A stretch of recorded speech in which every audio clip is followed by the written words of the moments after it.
पर उपस्थित आदरणीय कुलपति महोदया, आदरणीय वर्मा जी, आदरणीय श्रीवास्तव सर और हमारे मित्र चौबे साहब, हम आपका स्वागत करते हैं। और हमारे सामने उपस्थित हैं जीवन यादव जी, डॉक्टर पी.सी. लाल यादव जी, दीपक चंद्राकर जी, प्रोफेसर भरत पटेल साहब, नमन दत्त जी, काशीनाथ तिवारी साहब और लोक कलाओं के बहुत ही सशक्त हस्ताक्षर प्रेम चंद्राकर जी, राजन यादव जी भी यहाँ उपस्थित थे और आदरणीय विनय पाठक जी, आप सबका स्वागत है। लेकिन ख़ास तौर से मैं दो नाम और लेना चाहूँगा जिनके आने से ये हमारी जो गैदरिंग है, हमारी जो महफ़िल है, उसमें चार चांद लगे। वो हैं मैडम वर्मा जी, आप आई, आपको धन्यवाद।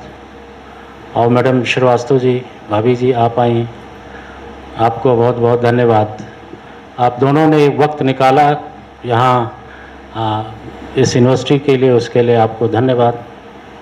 एक हमारे पास, मैं अक्सर मंच पर बोलने के लिए खड़ा किया जाता हूँ कि कुछ बोलिए, लेकिन एक अंग्रेज़ी का आदमी और कलाओं पर बोले और ख़ास तौर से छत्तीसगढ़ की लोक कला पर बोले, विशेष करके जब इतने बड़े बड़े हस्ताक्षर यहाँ बैठे हों, तो शोभा नहीं देता है। मैं अपनी कुछ बातें रखना चाहूँगा इस विश्वविद्यालय की, क्योंकि मैं ये अवसर ढूंढता हूँ कि मैं अपने विश्वविद्यालय की कितनी प्रशंसा कर सकूं, और उसके लिए फिर तर्क भी होता है और सामने वाला ये सोचता है कि भाई सही बोल रहे हैं।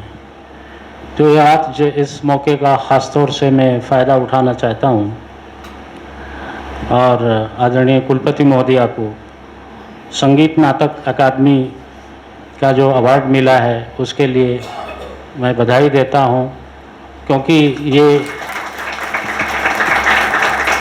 आपको लोक कला के क्षेत्र में मिला और ये मंच लोक कलाओं का ही है, इसलिए मैंने ये सोचा कि आपको बधाई दी जाए।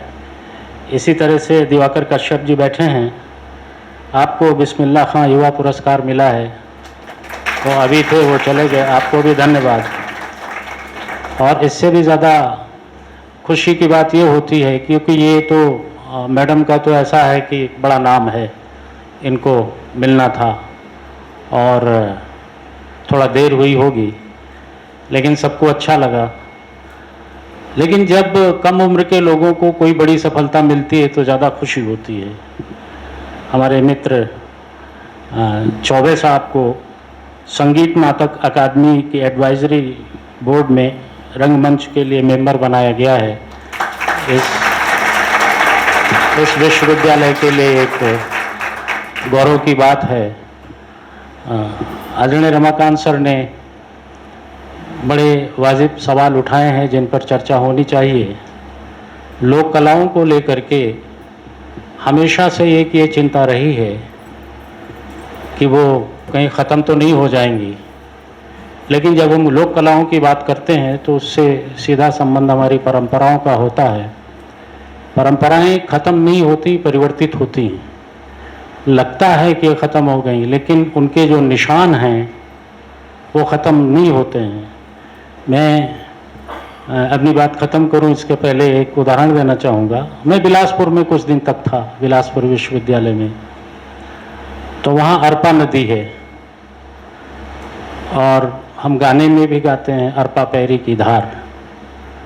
उस नदी के प्रति बिलासपुर वालों की, पूरे छत्तीसगढ़ की वही श्रद्धा है जो गंगा के प्रति होती है, जो यमुना के प्रति लोगों में होती है, लेकिन उसकी धार कहीं नहीं दिखती। आप जाएंगे, जब भी जाएंगे वो सूखी धार मिलती है उसकी। उसका इस तरह से दोहन किया गया है, इस तरह से उसको रोका गया है, इस तरह से उसको टोका गया है कि वो लगता है कि दम तोड़ चुकी है नदी। फिर जब मैंने अपने मित्रों से ये प्रश्न उठाया कि जिस नदी की इतनी चर्चा करते हैं और जिसका इतना बड़ा सांस्कृतिक योगदान है एक क्षेत्र के लिए, तो इसमें पानी क्यों नहीं है? तो उन्होंने कहा नहीं, इसका एक नाम और है, अंतः सलिला, नीचे नीचे पानी जाता है।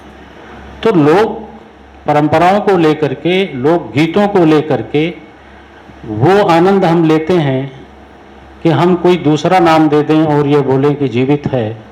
जैसे हमने अरपा को अंतः सलिला कह दिया, इसी तरह से विलुप्त होती जो हमारी परंपराएं हैं लोक की, चाहे लोक नृत्य की हो, लोक गाथाओं की हो, और जो भी हमारी परंपराएं हैं उस पर हमारी गहरी चिंता होनी चाहिए।